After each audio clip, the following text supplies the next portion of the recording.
day to eat Tempella. Give me the power, I beg of you. A day to eat Tempella. Give me the power, I beg of you. Hey, Hallie! Time to play, motherfucker! Oh shit. A few minutes later.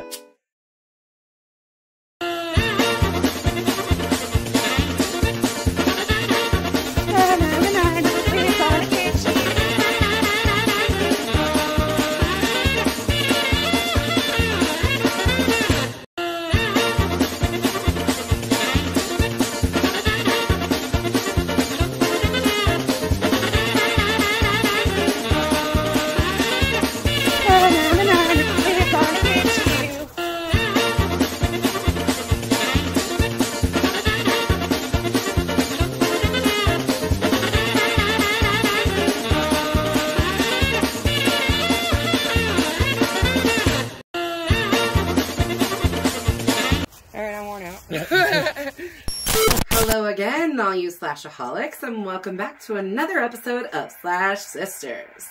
As always, I'm Jenny. And of course, I'm Hallie, and we're your mistresses of horror movie reviews. And as I'm sure you can tell by the way Jenny is dressed, we have a family fun-filled episode for you today. That's right, Hallie. Today we will be talking about the movie that made all kids afraid of their dolls, and even hurt the sales of some of them when it was released. It's true. Obviously, we're referring to the 1988 original film from Don Mancini, Child's Play. That's right, kiddos. So let's dive into this classic and see how, in the words of Spencer Sharness from Ice Nine Kills, this 2-foot-tall demonic doll will make you his bitch, for sure. We start out our film with a foot chase between Detective Mike Norris and serial killer Charles Lee Ray, played by the incomparable Brett Dourif. And he was Chucky through the entire franchise, including the recent TV series they have going on Sci-Fi. Yeah, this franchise actually is unique in some ways, that it has had the same people working on it from day one. Mm-hmm. Over 30 years. And the same creators have been working on it, have been working on every single step of the way, except for that... He did 2019 Abomination. Yeah, that was something. Anyways, so yeah, this franchise actually has people that have spanned the entire thing, and we've got families that came from this franchise, including Catherine Hicks, the main star of this film, who plays Andy's mom, met her husband, Kevin Yeager, who does special effects, and they met and fell in love when they were filming this movie. Absolutely. So much, like, more on that family, like, Brad Dourif's daughter is now involved in the franchise. Yeah. I mean, that's nuts. Yeah, and she plays a big part in it now. Pretty much since, what, Cult of Chucky or Curse of Chucky? I think Curse came first, then it was Cult. Yeah, so she's been involved for at least the last probably close to 10 years. 6 or 7, I believe. Yeah. So, After being shot by the detective, Ray, who is quickly dying, uses a voodoo that he was taught to by Dr. John? Dr. John, something like that. John. I know his name's John. Right. To transfer his soul out of his body into a good guy's doll. Like this one here.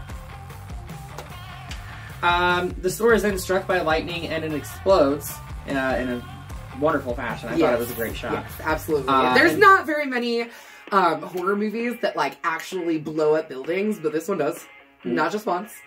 Right. Detective Norris finds Ray's body laying next to one of the dolls. Yep. Next, we meet Mr. Andy Barclay and his mom, Karen.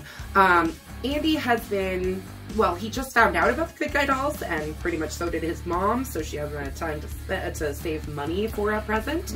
But it's his birthday, and he really, really wants a Good Guy doll. She is at work that very same day and hears that there's a homeless man or somebody peddling a vagrant, yes, peddling what looks to be a Good Guy doll. So she and her best friend Maggie head out there to see if they can buy it. That's never a good idea. Seedy back alley deals never work out. Remember that, kids. She gives the doll to Andy as a birthday present. The doll seems totally normal at first and presents itself as Chucky. Hi, I'm Chucky. Want to play? Hi, I'm Chucky. I'm your friend till the end. Which, to be fair, Chucky was actually one of the names of the Good Guy dolls. Oh, really? Yeah. Well, they all had their own unique names, and there was. I think they there didn't was have personalities, but they definitely had different names. I think they had. I think there was like something like 6 different names that they had to choose from. Chucky actually was one of them. I know one of them was Oscar too. I think they talk a bit. That's the one in the commercial at the beginning that he sees. Yeah. So that night, Karen gets forced to work a second shift by her asshole boss. Yeah. Sexist asshole boss. Yes, very, very. So Maggie, her best friend, just says that she'll babysit for her and take care of Andy while she works her second shift. What a good friend. So, but after she puts Andy to bed, she finds Chucky sitting on the chair watching the news, which he had asked to watch earlier. He asked Andy to if he could watch the it. news. Yeah. We don't hear Chucky for most of the movie. In fact, it's like heavily implied in the first act that it might not be Chucky. I want to say it's like, well, with the exception of the opening sequence with Charles Lee Ray being shot, we actually do not hear Chucky speak again until almost 45 minutes into the film, I believe. Yeah, yeah. And isn't that when he starts yelling at Karen? Mm-hmm. Yeah. Mm-hmm. We'll get to that later. So, but anyways, so Maggie grabs Chucky, takes him back to the room, and then is kind of spooked while she's out in the apartment by herself. Mm-hmm. Then she hears footsteps running across the countertop. She gets a hammer in her head, and she falls through the window to her death. Oh, actually, Chucky's standing on the ground and like... No, never mind. I'm thinking of a different scene. Yeah, he runs across the countertop and hits her with the hammer, and she falls backwards. Yeah, out of like at least 6 stories, I think. Yeah, I think she said apartment building in Chicago. Yeah, a very nice apartment building too. Yeah, it was nice. Mm-hmm. The police search the apartment. Detective Norris suspects Andy, the kid, but he's 6 years old. I mean, really, 6 years old? I mean, okay, yes, to be fair, Michael was 6 when he killed his older sister at Halloween. But this kid shows way more personality than Michael ever did. And can we just talk about Alex Vincent for just a second? He plays Andy. And for a child actor, that kid portrays emotions better than a lot of child actors. Especially in the 80s. Child actors were not always super reliable in the 80s, and they really aren't always reliable anyways, because they're kids, you know, and they have a hard time remembering lines and understanding how to portray, you know, the real emotions and feelings. Yeah. But there's like so many scenes in this film where like I just felt for Andy so much, especially like when he's in the hospital towards the end and he knows Chucky's coming for him and he starts crying. It just breaks my heart. So Detective Norris thinks that Andy is responsible for Maggie's death. Andy tells everyone that Chucky did it, and Chucky killed Maggie, and that he told them that his real name is Charles Lee Ray. Yeah. And even later that night, he's sitting there talking with his mom, and he says something along the lines of, what does he say? Like, Chucky said out Maggie was a bitch and deserved it. Oh, yeah. So, I mean, you know, but nobody believes him because he's a child. Mm-hmm. Anyways, the next day, Chucky and Andy head off to school, and Chucky convinces Andy, or at least we assume so, because we still don't see Chucky talking yet, but he convinces Andy to skip school and take him across town. And yeah, I have a problem with this. So we've established that Andy is 6 years old. Yeah. And nobody, and I mean fucking nobody, thought it was weird that he was like riding on the L. On the L train in Chicago by himself, unaccompanied by an adult. With a big ass doll. Right. Like, I don't know. I would have questions. If I saw a child that age on the bus or on the L or any kind of public transportation by themselves, no, I would have serious questions. I have massive questions over that. For sure. But anyways, he takes, Chucky convinces him to take him across town, and they go to Eddie Caputo's house, which was Chucky's former accomplice, who left him high and dry on the night that he got killed.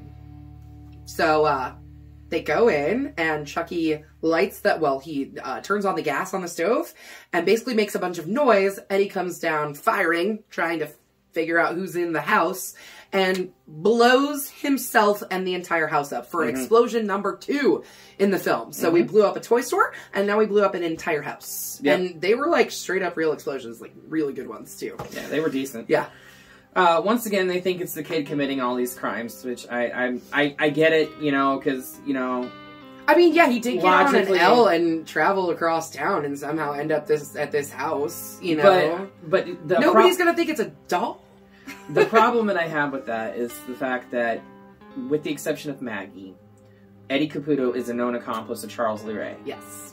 Now, he's come out and said that the doll is possessed by Charles Lee Ray. Or at least he told his mom. He told his mom that. He hasn't said that specific name to the police. Right. But wouldn't the police think it's funny that, you know, Charles Lee Ray just died a few days ago and now Eddie Caputo's blown up? Yeah. Yeah. Coincidence? I guess that's what they're counting on. I guess that's what they're thinking is a coincidence. After Andy once again tells him it was Chucky, they have him committed to a psychiatric hospital. Yeah. Mm-hmm. 6-year-old. By some dude who literally looks like he's like a talk show host or something. I don't know. Talking into a microphone behind the two-way mirror. That doctor's creepy looking. Yeah, no. Anyways, so Karen heads home with Chucky the doll. And when she gets home, she is looking at the box and batteries drop out. Which she realizes. She turns it around and it says batteries included. And she's like, oh shit. Are you kidding me? This thing's been walking around and talking and doing all kinds of shit without any batteries? Which, by the way, I have to point out, the batteries are actually good guy batteries. Yeah. So can you imagine the cost that it would take? So this is 88. Toys were relatively expensive. Yeah, oh yeah. I mean, this doll was $100 in the store. I mean, and in 88, $100 is a lot of money for a doll. I mean, you convert that to monetary nowadays. Yeah, it's at least close to 300. Yeah, at least. So yeah, she opens up the back of the doll to find there's absolutely no batteries. Chucky's been functioning on his own this entire time. Yeah. Yeah. Scared shitless now, she turns on the fireplace and threatens to throw Chucky into it if he doesn't talk. And in easily one of the best lines ever committed to film, Chucky comes to life shouting, "You stupid bitch, you filthy slut, I'll teach you to fuck with me!" And then promptly attacks the mom. He bites her even. Right. I mean, like straight up leaves bloody teeth marks on her arm. Yeah. Right. And I mean, that's in lines of classic Chucky, and he has a lot throughout this whole franchise. That's probably my favorite. I mean, it's easily it's the most iconic. It's when he first talks. It's the first thing we hear come out of his damn mouth. The first thing that comes out of his mouth is that you know you're in for a treat. Yeah, you know? For sure. And that's, I mean, really from this point on is when things get bonkers. Shit hits the ceiling. Yeah, for sure. Karen goes to the police and tries to explain what has happened, but no one believes her. And honestly, would you? I mean, no. I mean, I'd believe my kid if my kid came up and said, "Hey, my doll's alive." I don't even know if my kid I would believe. Like, I would like to think that I would believe my child. I've got a 9-year-old and a 3-year-old, and my 9-year-old has a freaking American Girl doll. And shoot, before that, she had one that actually like talked and moved and like could pick up on language. Oh, God. Yeah, you could teach it words. It was fucking creepy, okay? That is terrible. But, yeah, I mean, I still don't know if I would believe my child if they were like, my doll's talking to me. I'd be like, oh, honey, we got some things we need to talk about here. So, Karen goes out on the streets in the middle of the night to look for the man who sold her the doll. And she finds him after looking quite a bit. And demands to know where the doll came from. Mm-hmm. And, of course, he won't tell her and promptly proceeds to try to sexually assault her. Thankfully, Detective Norris steps in and, like, manages the situation and gets him to tell him where the doll came from. That's good. Yeah. Thank God for Detective Norris. Right. God. Which the vagrant guy tells him that he got it at a burned-down toy store over on Wabash. Which gets Detective Norris thinking about some things. Yeah. Karen begs Detective Norris to believe her, but he just does not. Which I still don't understand why he doesn't believe her. Because you heard what the guy said, where the dog came from. And you saw what happened. He was the one who shot Charles Ray. Right. You know? I mean, I don't understand how he could not believe her. Well, and then she also showed him the bite mark. Yeah, yeah. Which, okay, you could chalk it up to her kid, but her kid's in the psychiatric hospital right and now. That bite wasn't there earlier in the night when she was with Detective Norris. So, yeah. So he still doesn't believe that the doll is alive. Norris takes Karen home, but he leaves to go and get files Yeah. on Charles Lee Ray Back in because the police department. he's starting to put some things together, or he at least is wanting to investigate it further. Yeah, he's starting to think maybe Karen's on something. Right, when he gets back in his car and starts to take off, he is then promptly attacked by Chucky. Yeah, he like wraps jumper cables around his Yep. neck. Yeah, Jumper cables. Yep, and like also tries to like stab him in the crotch from underneath the chair. I mean, that shit was nuts. I was like, dude, you're about to get a free vasectomy, literally. So eventually he crashes the car and shoots at Chucky, and his wounds actually begin to bleed. Yeah, and it's important to note that at that particular point, Charles Lee Ray, who is Chucky, was under the impression that as long as his soul was in the body, he'd be immortal. Yeah, like And they couldn't hurt him. Nobody can hurt him. Right. In fact, he says that when he's running from Detective Norris, Mm-hmm. and Norris is trying to shoot at him. He's like, "You can't hurt me." You know, I mean, as he's like running around the car, like ha ha ha, doing his laugh. I wish I could do that laugh. My It's gosh, iconic. It really is is. really iconic. So Chucky escapes and heads to his voodoo instructor's home, John, as we were talking about earlier. Mm-hmm. And John explains to Chucky that the longer his soul stays inside of the doll's body, the more human he will become. Yep. Chucky tries to make John reverse the spell, but when he refuses, Chucky pulls out a voodoo doll of John. So he was not good enough to get his soul out, but he could make a voodoo doll of somebody else and torture the person with said voodoo doll. I think he actually, I think that was actually John's voodoo doll that was in the house, because he says something along the lines of, "Don't tell people where you hide your things." So, but why would he have a voodoo doll of himself? I have no clue. That clue makes whatsoever. no Either way, fucking if it was a voodoo doll of himself, or if Chucky made that voodoo doll, either way, he bends his leg and breaks it right then and there. And, breaks his leg, breaks his arm. And eventually, I think he stabs him in the heart, doesn't he? Stabs the doll in the heart? Mm-hmm. Yeah. So, but yeah, eventually, John finally tells Chucky that in order to get his soul out of the doll, he has to tell the first person that he revealed himself to. He has to transfer his soul into the first person that he revealed himself to. Which happens to be Andy. Thus starts a lifelong obsession of trying to kill Andy. Yeah. Hey, Andy! Time to play! So, but yeah, he ends up killing John and gets out. He stabs the voodoo doll. John's bleeding out. Karen and Norris get there shortly after Chucky has done this. Yeah, because Norris found out a lot of information when he got the files. Right. Charles Lee Ray. So they show up, and Chucky, unfortunately, has just taken off, and John is bleeding out. But John does tell Karen that in order to stop Chucky, you must pierce his heart. Yep. And also kind of tells him, hey, your kid's in trouble. Yeah, basically. He's going for your kid. And he's excited to be 6 years old again. He even says that, Chucky does. He starts laughing. He's like, I'm going to be 6 years old again. This is great. I can start my life over. So, of course, right after that, Chucky starts his way towards the psychiatric hospital, climbs up a bunch of stairs, and he literally just, scares the shit out of Andy. You know, that's the scene that I was talking about. Andy is, crouched down, hiding, and he's, please don't leave me alone, please don't leave me here. He's begging the doctor to help him. And the doctor's like, it's just a doll, Chucky's not here. Nobody freaking believes him, and the doctor even at one point tries to sedate him too. Yeah, and while he's trying to sedate him, Chucky comes in and kills him with the electroshock thing that they use on their head, it was like a halo thing. Yeah. And just shocks him to death. I mean, literally fries the guy's head. Mm-hmm. So Chucky, Andy escapes. Yeah. Fortunately, somehow Andy gets back home. I'm sorry, at 6 years old in Chicago, I don't know that I would be able to find my way home. I don't either, but I mean, Chicago's a different place, and kids in Chicago are different people, I think, compared to city folk down here in Peoria. Yeah, that is true. But even so, Karen did say, if I ever told him I told him if he was ever in trouble to go home, and she said that there was a key under the door. So Andy does go home, right? But he does get home, and Chucky there is apparently there as well. I don't know how he got there so fast, but right. He rides up in the elevator, and an elderly couple is in the elevator with him, and they're like, look at that doll. We better just leave it there in case the kid comes looking for it. Ugly doll. Yeah. Hey, fuck you. Right. One of the other great Chucky lines. Right.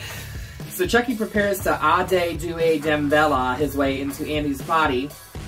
Just as Karen and Norris arrive to try and stop him, Chucky hurts Norris, but Karen and Andy are able to trap Chucky in the fireplace and light his ass on fire. Yeah, just like it's a total it's a total teamwork effort too. She's like holding the grate up. Andy's up there lighting a match. I mean, like, this kid seriously has some skills. Serious skills. Like, I don't think my 9-year-old would be able to light a match. I'm sure she could. I guess if she watched me do it quite a few times, which, I mean, obviously he watched his mom light the fireplace, so he knew what to do, but yeah. So, Karen and Andy, thinking that Chucky is dead because they burned him up in the fireplace, they leave the room to go and help Norris. And, just then that charred up, melted Chucky comes walking down the hall towards them. And, you know, of course, Karen starts shooting. She blows off an arm, blows off a leg, even blows his head off, but he keeps coming. Which, I'm sorry, if the doll is becoming more human, you've blown his head off. I understand that the whole premise was you need to pierce his heart. That you have to get their heart, But his fucking head got blown off. You blow any human's head off, they're not going to be walking around doing a goddamn thing afterwards. No. And I guess, you know, it's just that he's doll and human still, I guess-ish. I don't know. Either way. Continuity. Yeah. Norris's partner shows up, and he still refuses to believe, even despite the evidence that he's been shown, that, you know, Chucky is alive and trying to kill everyone. Yeah. Until he attacks him, too. Right, so he jumps out of it, like, Chucky's, like, climbs out of an air vent and starts trying to choke out Norris's partner. Yeah. In what is with, like, the one arm that he's got left. Right. He's got, like, literally a torso, a leg, and an arm, and he's choking out at the top. Right. Trying to, at least. But, Karen is able to, like, rip him off, and they finally shoot him. Mike Norris, Detective Norris, finally shoots him in the heart and kills him. Yeah. Jack tells them all that no one will believe him because he doesn't even really believe what's happening, even seeing it with his own eyes. Yeah. And as they're leaving the room, Andy takes a look over, I think it's Karen's shoulder, and sees what is left of Chucky, and that's it. That's basically it. It's like a freeze frame at the end of the movie, too. Right. It's kind of weird. But yeah, that's the end of the film. And we're left to believe that Chucky's dead, but we all know. We all know because there's another 6 movies in the franchise and a TV series that he is that we're on very much 2 alive. Right. But, you know, I mean, this film was the start of one of the most whole franchises. Whole as in, like, they've maintained continuity through the entire thing. They haven't gone back and tried to retcon We haven't retconned anything. And there's not very many franchises that can say that. Not this deep in. No. They've all been killed off and brought back, and killed off and brought back, and you know, I mean, literally everyone. The only other one that sticks out that has done that, like, through, like, this many films has been Saw. Yeah, true. But even with Saw, you know, you didn't have the same directors and writers and things like that. No, but they were able to maintain continuity for sure. It's not always the best continuity. But there's not always the best continuity in the Chucky movies either. I mean, it's horror, so... Yeah. I mean, while we do enjoy horror, and if you're watching this, you obviously enjoy horror as much as we do, certain horror films and certain franchises are very schlocky, very over the top. For sure, and this one is definitely one of them. Oh, and I mean, they certainly towards the back half of the franchise, it's very meta. They make jokes about themselves, especially in that first season of Chucky. There was a lot of body switching and Jennifer Tilly being in the show as herself, but also as Tiffany. And yeah, there's a lot. It's a lot, but it's clean.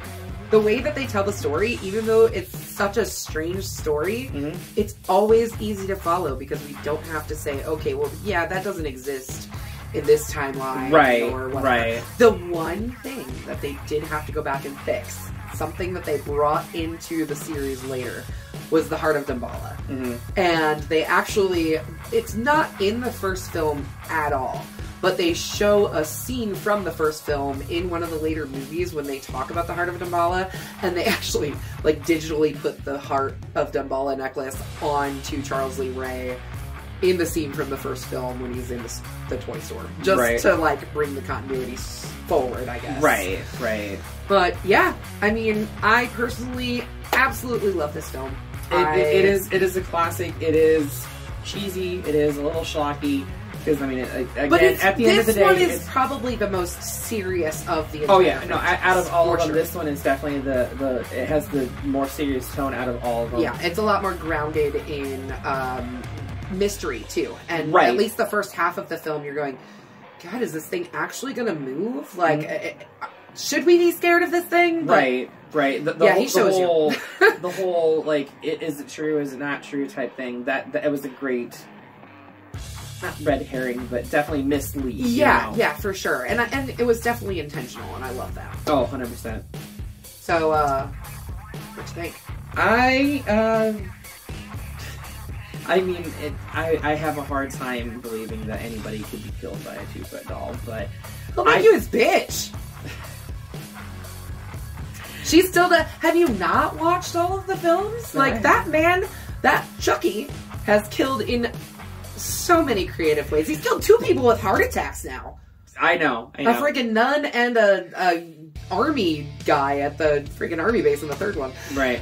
Yeah, I mean, yeah, that man has a lot of creative kills. No, he does. I will give it a bloody machete up. Yes, I just, absolutely.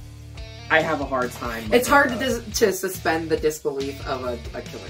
Right. That's the problem that I have with it. Sure. I mean, I love the franchise. I think it's more of it's a very good film. Yeah, absolutely, definitely it's definitely more comic horror, kind of like Evil Dead. Even the first one, even though it's more serious, there's so many lines that I mean, come on, you can't beat that line. No, you can't. I'll teach you to fuck with me. I'm gonna give it a bloody machete up as well because it is such an iconic film. It's done really, really well. The practical effects are great. I mean, it took the amount of 9 different people to puppeteer all of the different Chucky dolls. Plus, they had a 2-year-old play him. It was somebody's neighbor, I believe. And they had a short person. Gale, played the same guy that was Howard the Duck. Yeah. Also played Chucky in some of the scenes. And what they did is they actually, to get the perspective right, because he was taller than the other dolls were, they had to do overhead shots. And they built a bigger set around him to make him look smaller than he actually was. So they actually, the couple of like hallway scenes where he's running and things like that, they actually built a bigger hallway to make him look smaller to force the perspective. Right. I can definitely see that. So, yeah, but I mean, I think between the incredible special effects, the amount of work that went into the puppeteering, and it's still, I mean, they're still using practical Chuckies. Right. I mean, still to this day. What was pioneered in this film has been the standard norm for the entire series. For sure. I mean, even in this first film, they even had an apparatus that one of the, I think it was Kevin Yeager was actually using it, who, when he moved his mouth, it would make Chucky's face move. He also had 4 little joysticks that he used to control just Chucky's face for the face movements. So, and now they have even more crazy apparatuses. They can just put it on someone's face. They don't have to use joysticks or anything like that. It's just programmed, and it makes his face move. Right. You should watch some of the behind-the-scenes stuff. It is really cool. Speaking of behind-the-scenes stuff, did you know that Chucky's eyes from this got recycled into another animatronic doll? I did not. So Chucky's eyes for this... I think I do know this. Chucky's eyes got recycled and repurposed into the Crypt Keeper. Yes! From the Crypt. Yes, that's right. I remember that. And if you look at it, you can see that haunting blue in his eyes in the Crypt Keeper, and it's the same eyes that Chucky had. Literally the same. Yeah, they're like the eyeballs that they, from one of the dolls. The doll, yeah. That's crazy. So with that, we are done with Child's Play. And next, we are going to be going into something a little newer than what we've been doing. This is the newest film we have done yet. It just came out last year. Yeah, that's how freaking new it is. Yeah. But it stars one of our favorite actors in the horror genre. It's got Bruce Campbell! Bruce Campbell playing in Black Friday. Yes, this is our first Blu-ray review. Yes, it is. And it's the newest film, and it's Black Friday because, yo, we're almost to Thanksgiving. Where's this year gone? Blasphemy. Blasphemy. I know. I don't want to think about October being over yet. you know, as of this recording, Halloween hasn't happened for us yet. Tomorrow's Halloween. So we hope you all had a wonderful Halloween, for yes, sure. Definitely. It's our favorite time of the year. Oh, God. I know. Come on. I'm not ready for October to be over. I'm just not. No, never. It comes once a year. Unfortunately, I'd like it to be all year. But. Right, absolutely. So with that being said, join us back here in 2 weeks' time when we will be reviewing Black Friday, starring Bruce Campbell, Devon Sawa, and Michael Jai White. Yeah. I can't wait. Yeah, it's going to be a good one. Or at least an interesting one. Definitely interesting. The premise is, you know, these people work in a toy store, I think, right? Yeah, a toy store, and something happens outside of the toy store before they open for Black Friday. Zombies. Some chaos. We'll just say zombies. Yeah. Some kind of infected something. So, be sure that you slash that subscribe button. Stab the like button. And ring-a-ling that grave bell so you can stay notified on all of our greatest videos. And we still haven't reached that 100 followers yet, or 100 subscribers. But we will. You're going to get there.